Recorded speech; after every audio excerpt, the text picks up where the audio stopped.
બધાને મારા જય સ્વામિનારાયણ. અર્લી મોર્નિંગ મસ્ત ચાલીને ઘરે આવીને નાસ્તો કર્યો, ચકાચક આલાયન્સભાઈની પપ્પી કરી એન્ડ વિપુલભાઈની સાથે થોડું કામ પતાવીને બેક ટુ આવી ગયા હોમ. શિવાંતનો આજ તો મૂડ કંઈક અલગ જ હતો, ફૂલ ઓન મસ્તીમાં હતો ભાઈ. ઓફિસે આવી ગયા, વર્ક અમિતભાઈ કરતા હતા ને આપણે કરતા હતા નેટ આરામ. પછી તો ચાઇનીઝ સુચકી મારવા માટે આવી ગયા સદભાવનામાં, મસ્ત ચા પીધી, મોજ પડી ગઈ. ત્યાંથી હવે જવાનું છે ડાયરેક્ટ વરઘોડામાં. સાંજ પડી ગઈ, પૂજા જાય છે ઘરે અને હું દિલીપભાઈ ને વિપુલભાઈ અંદર સેવામાં છે તો એમને બધાને જય શ્રી કૃષ્ણ કર્યા. વરઘોડો ચડે એનો વેઇટ કરતા હતા. પછી તો યોગી ચોક હામાં મળી ગયા ને પહોંચી ગયા ને મસ્ત ભાઈ ક્રાઉડ હતું, મજા પડી ગઈ. આનો ફૂલ વ્લોગ મારા યુટ્યુબ ચેનલમાં આવી ગયો છે, તમે ના જોયું તો જોઈ લો. હાથીની સવારી ભાઈ, ઘોડા અને શું વાત છે ભાઈ, કાંઈ ઘટે નહીં એવો વરઘોડો હતો.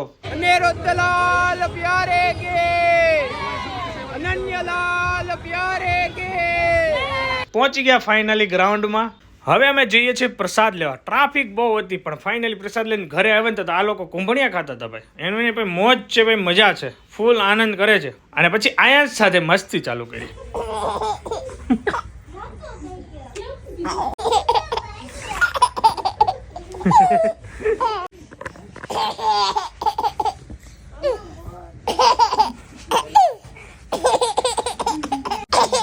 અમારા આયાસભાઈ હવે છે ને ભાઈ બે પગે ઉભા રહેવા માટેની ટ્રાય કરે છે, બેલેન્સ રાખવાનું કરે છે. અમારા બે સોટી આજે હુવાના નથી, એક વગાડવાના છે, એ પાકું છે. મસ્તી ચીડ્યા છે ને. પછી તો હું બાજુમાં વરઘોડો આવ્યો તો એના ફટાકડા જોયા ટોપ ફ્લોરમાં. હવે હામાં ફૂટે, મોજ પડી ગઈ ની વાત જવાજો. ગુડ નાઇટ, બાય બાય, જય સ્વામિનારાયણ.